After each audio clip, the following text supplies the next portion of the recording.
Welcome in, everybody, to the flagship podcast recapping Texas's 27-17 victory over the previously undefeated and number 3 ranked Texas A&M Aggies at Royal Memorial Stadium. It is already Sunday morning here, Eric Henry. Saturday morning. Saturday morning, excuse me. We got all kinds of weirdness going on here in this Thanksgiving week. But yeah, I'm Chip Brown of horns247.com, joined as always by the Eric Henry of horns247.com. And Eric, lot to get into tonight. Obviously, Texas makes it 3 in a row over the Fighting Texas Aggies, dating back to that 2011 win, the Justin Tucker 40-yard field goal.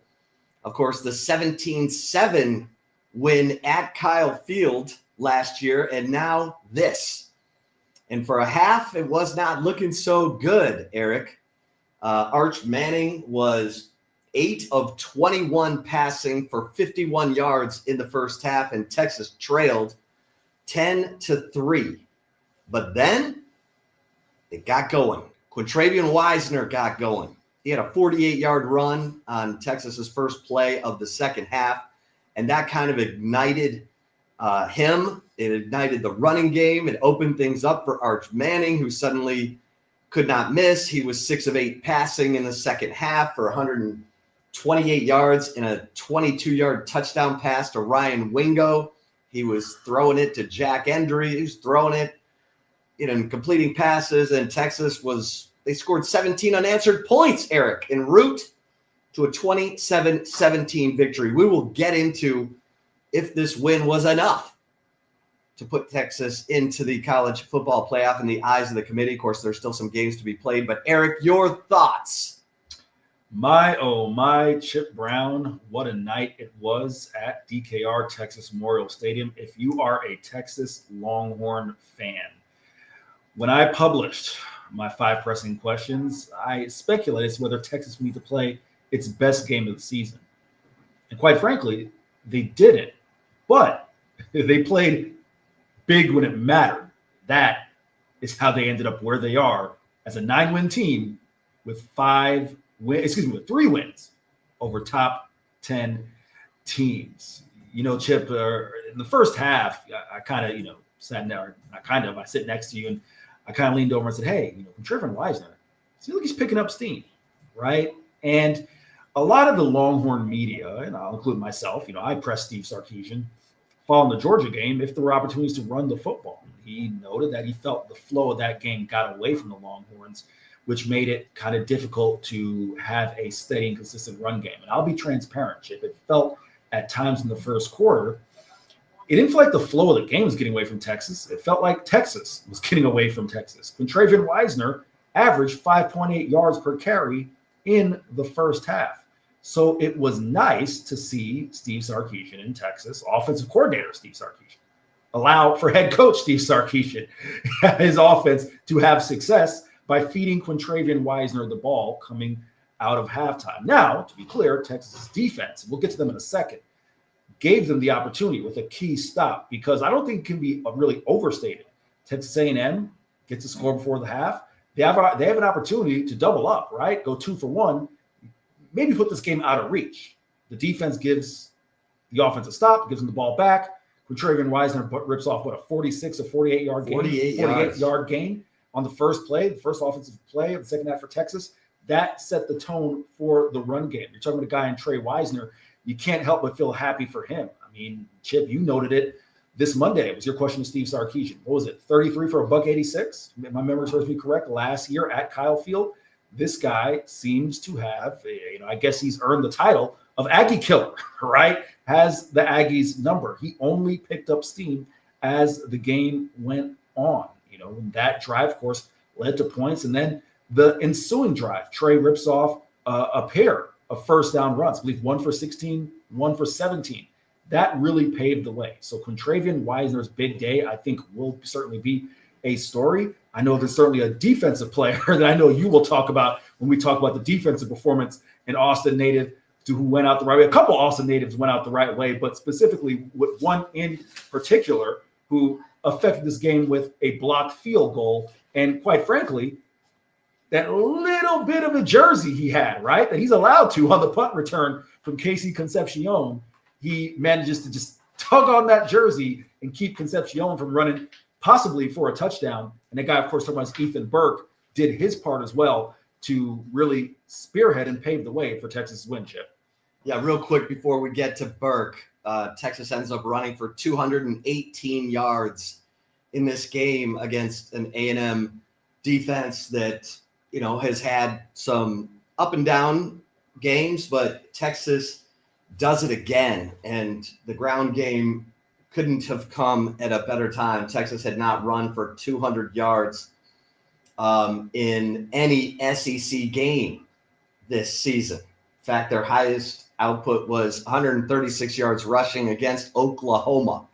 So their first game with more than 200 yards rushing in SEC play comes at the perfect time. And Quintravian Wisner leading the way with 155 yards rushing, had a couple of grabs for 19 yards as well. And Arch Manning, as we said, 6 of 8 passing, the touchdown pass to Ryan Wingo in the second half. He got it going. He had a 35-yard touchdown run in this game. So Arch Manning continued his hot streak of play. And, yeah, on the defensive side, no Anthony Hill. So your leading tackler, your Butkus finalist linebacker did not play in this game. And I thought the defense, after giving up 35, an average of 35 points over the last 4 games, to give up only 17 against Texas A&M and, come up with the big plays late, the interceptions by Michael Taft, by Kobe Black. What a game for Kobe Black, who's had a pretty tough season. He needed those plays as much as anyone, and he got them. He had a huge hit on Mario Craver. He had the interception late, so good for Kobe Black. But Ethan Burke was a man possessed. I asked him, did you eat nails and glass for your pregame meal? Because 9 tackles for the big fella. 9 tackles from the defensive end position is not easy. He had a half tackle for loss with Leonga Lafau on a huge 3rd and 1 stop that led to a punt. He blocked a field goal. He batted a pass that also led to a punt. And then, as you mentioned, Eric, Casey Concepcion might be out the gate, but Ethan Burke grabs a hold of his, non-tearaway undershirt and hangs on and ends up kind of swinging him backwards. I mean, that takes a lot of strength because Casey Concepcion is full speed, and Ethan Burke grabs him with one hand and kind of swings him backwards. And Ethan Burke said, hey, man, he should have tucked in his shirt. So he saves a touchdown on that play, and what just a huge game from Ethan Burke. So, Michael Taft with an interception. He said at SEC Media Days his career highlight was last year's interception against Texas A&M, and he said, to finish my career at home in Darrell K. Royal Texas Memorial Stadium with an interception against the Aggies, I couldn't have written the story any better, Eric. So, what did you think of this defense without Anthony Hill tonight? Chip, before I opine on the defense, just a quick pet peeve of mine. 2 pet peeves with football. Kids, wear your mouthpiece. The amount of players I see, just the mouthpiece is not a decoration. It's wear your mouthpiece and tuck in your jerseys, or in this case, your Under Armour, right? Because then you can't get snagged by Ethan Burke. In this case, that, what I'll call fashion faux pas is the Longhorns' benefit. But to your question as far as this defense, no, listen, I noted it in my instant reaction. I felt that one of the game MVPs, I had Quintravian Wisner as a game MVP, and I had this defense as a game MVP because you noted it, right? I talked about it on the flagship podcast and talked about it in other platforms. I speculate as to whether this defense is running out of gas, not necessarily any of their own volition, just because of the fact that they were on the field for 30-something minutes the other day, right? You know, the 80-something plays against our Kentucky, 80-something plays against Mississippi State, right? Just wonder if they ran out of gas or if they were running out of gas. The injuries. You talk about Anthony Hill, Michael Taft, other guys having to step up. There's just only so many plays you can play in the nation's toughest football conference. They showed, and I think, Chip, you know this as well during the week, that this game, I shouldn't say for whatever reason, it's a huge rivalry game, but for whatever reason, a rivalry game can just get that little extra juice out of a guy, right? When you feel like you don't have anything left, get a little extra juice. I think you saw that here tonight. This defense was able to rise to the occasion, hold the Texas A&M offense that came to the game averaging 38.1 points per game. That's 10th in the nation. Limited them. And I thought, Chip, I don't know how you felt about this. That third quarter was key, okay? Because, again, Texas A&M had an opportunity to go up 17-7. I believe the number, let me see if I can pull it up here on the fly, that Texas A&M only had 39 yards in the third quarter. I'm looking at it right now. They had 35 yards in the third quarter, right? That Texas's defense's ability to hold the line and buy the offense more time paved the way, Chip, for Texas's offense to have 189 total yards in the third quarter. Remember, in the first half, they only had 112, okay? So they bought time for Texas's offense to find its footing. And from there, the offense was able to take off. And as you noted, scored 17 unanswered points. So, Chip, we will see. And again, I know we'll get into the playoff in a second. We'll see what the future holds for the Longhorns. But for one final game in the regular season, this defense, and it was a multitude of guys, right? Ethan Burke, Colin Simmons certainly was in on some pass rushes. You know, you can talk about, just the list goes on of guys. Leon Lefau at 11 tackles, Shawnee McDonald, 9 tackles, right? Taft with the interception. In the secondary, Chip, we saw a multitude of guys, right? Whether it was Cade Phillips, you talk about Kobe Black, Cade Phillips, Grayson Littleton, a multitude of guys step up and make plays. So for one night, the final night of the regular season, when Texas needed it the most, its defense kind of reverted back to that form that they showed in the first 8 games of the season.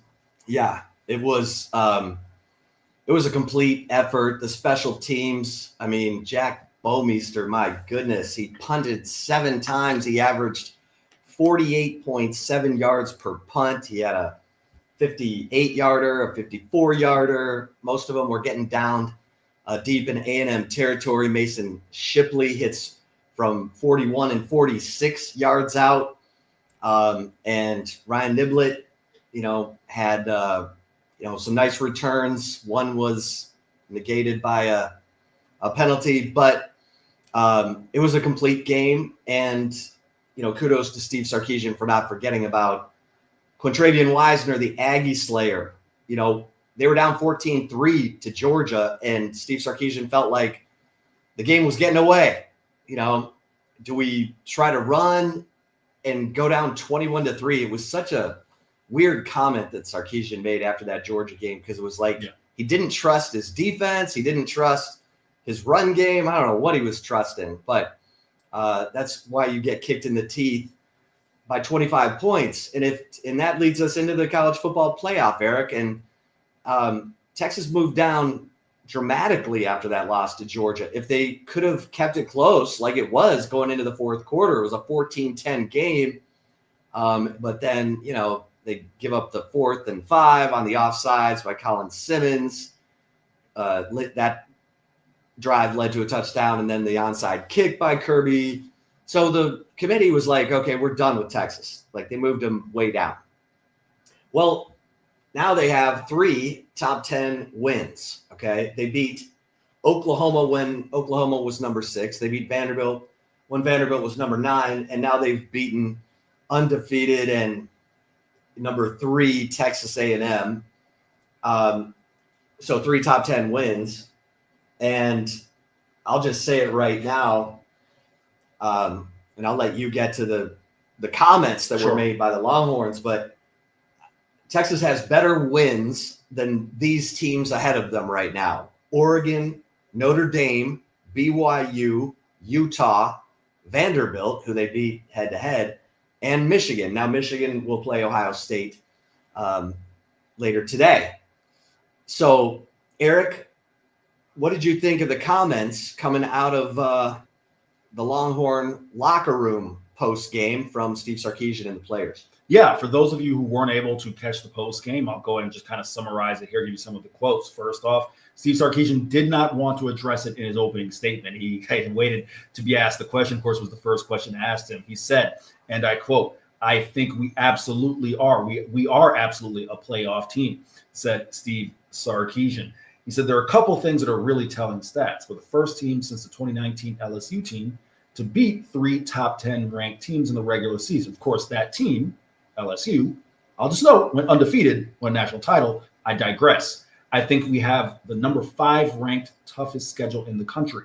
To be clear, I'm not 100% sure what metric Steve Sarkisian is using there, but that is his quote. We played the number 1, 3, and 4 ranked teams in the country. Went on the road to Ohio State and lost in a one-score game, and no one else has been close to a one-score game against them.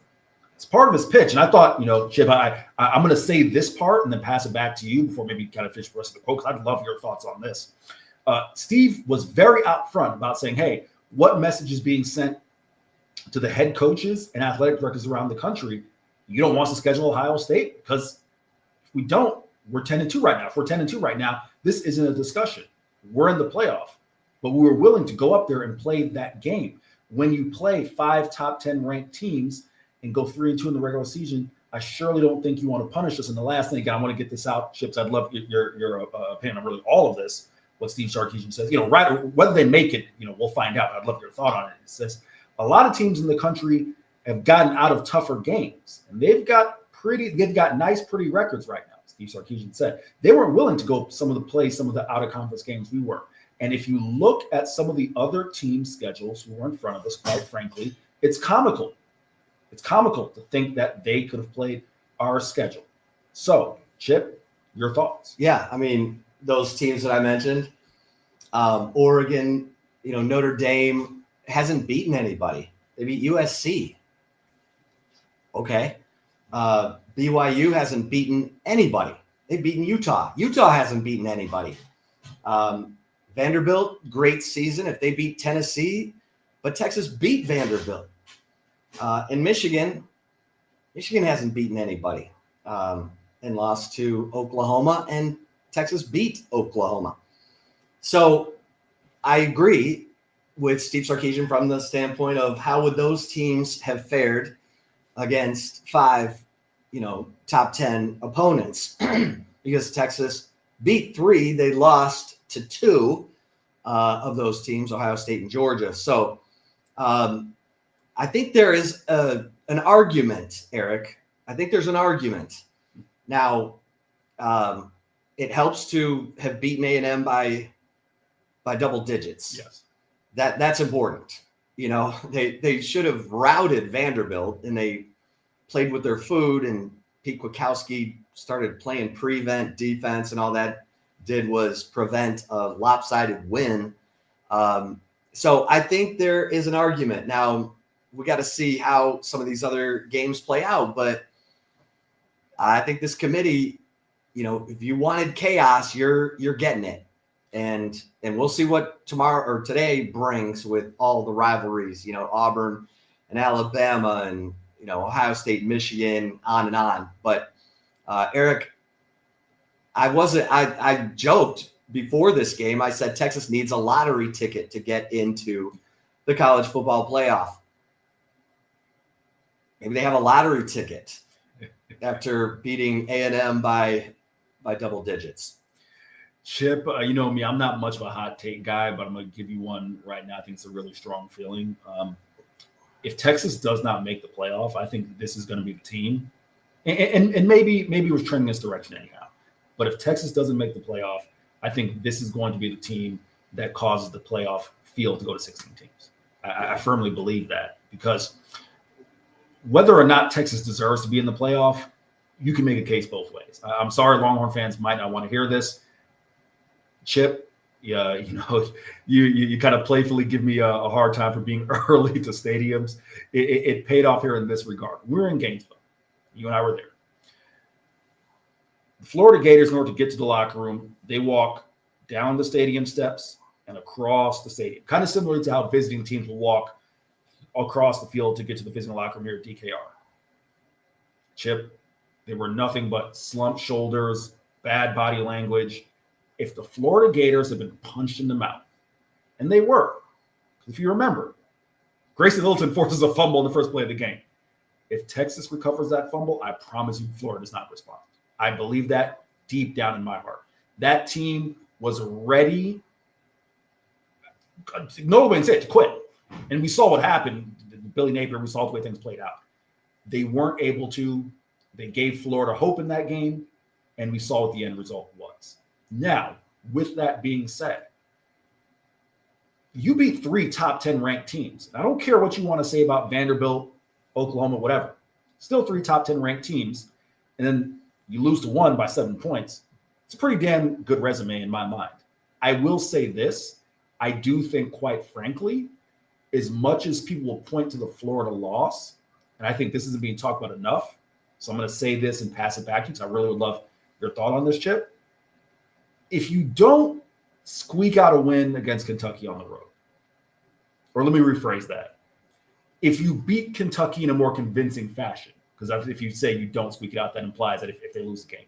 If you beat Kentucky in a more convincing fashion, if you beat Mississippi State in a more convincing fashion, Chip, I won't even include the UTEP game, right?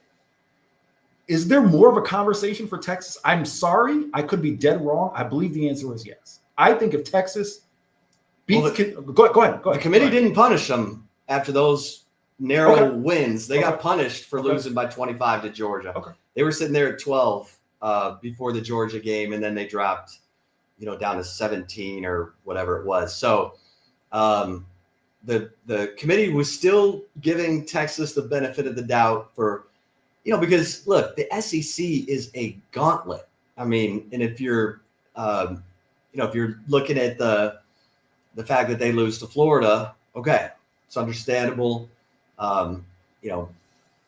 Georgia almost lost to Kentucky last year. I mean, like, there are going to be some tough games in there. And Texas had some unforced errors by the coaches. They were messing around with the offensive line. They could have played Cole Hudson at left guard against Florida. He didn't get injured until the OU game. So, that cost them dearly because, Florida ran right through the left guard, and so did Kentucky, and blah, blah, blah, on and on. But bottom line is you're gonna absolutely emphasize your positives. And the other thing, okay, you got 3 top 10 wins. You are a huge brand that draws television eyeballs, and your quarterback is hot. So, and his name is Arch Manning. So what does the committee think about that? And at the end of the day, you want TV ratings. This is a made-for-TV product. I don't know how much that weighs into the committee or not. Eric, what do you think? No, Chip, listen, I know some people might not want to hear this. The way you said it, things is you said it perfectly. It's a made-for-TV product. It's not an entertainment product. We're watching real games out there, real competition, but it is a made-for-TV product. There's no doubt that Arch Manning will bring eyeballs. Texas Longhorns will bring eyeballs. Steve Sarkisian will bring eyeballs. I firmly believe that. I guess at that point, it factors into, who do you leave out, right? And that's probably another conversation that we can have. Heck, maybe we tape the next flagship on Monday, right? I said maybe wait. We'll have more data. We'll have more data, right? So maybe we'll do that. We'll have more to kind of provide to this conversation. But purely to your point about this being a television product, a made-for-TV product, it is a conversation. I just want to add this as you were kind of going down that rundown. And I would love your thoughts on this. The college football playoff committee, for better or worse, hasn't shown a rhyme or reason for why they do anything. So they don't really have to explain, in my opinion, if Texas finds its way in the top 12, because nothing has particularly made a ton of sense, especially this year, moving forward. So, all I would ask is that there are no more 6-7 references by committee members on national television. I think that's jumped the shark. But outside of that, Chip, and I know I say it in jest, but I'm being serious. It's not as if there's a specific formula as to say, if you do this, this happens. There isn't really a rhyme or reason. So all the room's there in the world for them to include Texas and bump them up with this win. Yeah, and they have a great argument in saying, "Oh, did you not want us to play Ohio State? Do you not want us to schedule these games anymore?" Because Texas does have Ohio State in Austin next year, then Michigan, then Notre Dame for 2 years. So Texas is doing its part in scheduling games that people want to see and games that matter. They don't schedule FCS opponents, Chip. Sorry, I just want to add that real quick. And Indiana is one of those teams that canceled a real game to make room for a tomato can so that they could, have their season. So, and Michael Taft said, now Texas has the best win in college football this year over the number 3 team. So, everyone was goo goo gaga over Oklahoma beating Alabama. Well, now Texas has the best win because they took down undefeated number 3 in their final regular season game, and they did it by double digits. So they have an argument. We'll see if the committee is up for it or not, Eric. Yeah, no, go ahead, Coach. Well, closing thoughts. I want to get your closing thoughts from, this 27-17 win and, kind of the outlook for the Longhorns, who, if they don't make the college football playoff committee, I would think will be the pick for the Citrus Bowl, which is is that bowl bid goes to the highest ranked non-playoff team in the college football playoff committee's rankings, which should be Texas. So, Eric, your thoughts? Something we didn't really get into a ton, and again, maybe we can get into this when we take the next episode of the flagship. Really impressed at the way Texas was able to establish a line of scrimmage, right, on both sides of the ball. One thing that speculated was how would Texas's defense fare against one of the top or one of the better offensive lines in the nation? Well, they did pretty well, okay? So let's make sure we emphasize that, the way they established. Go ahead, Chip. Yeah, no, I agree. I'm nodding. Yeah, the way they established a line of scrimmage, I thought they deserve kudos. And the same thing goes to Texas's offensive line. Yes, Arch Manning did get smacked. Arch Manning, a tough guy. We know that after this season. He took a couple of, shots as he was delivering the ball. He took a couple shots, but again, it wasn't what it was earlier in the season. So give Texas credit for the way they established the offensive line. And lastly, the run game. Again, I think, it'll be a tough pill to swallow to kind of merge both these conversations together. If Texas misses the playoffs, I thought you made the point in talking about coaching and this offensive line group. I think it'll be a tough pill to swallow because the fact that Quintrevin Wisener was able to rip off, the type of carries, type of yards he had.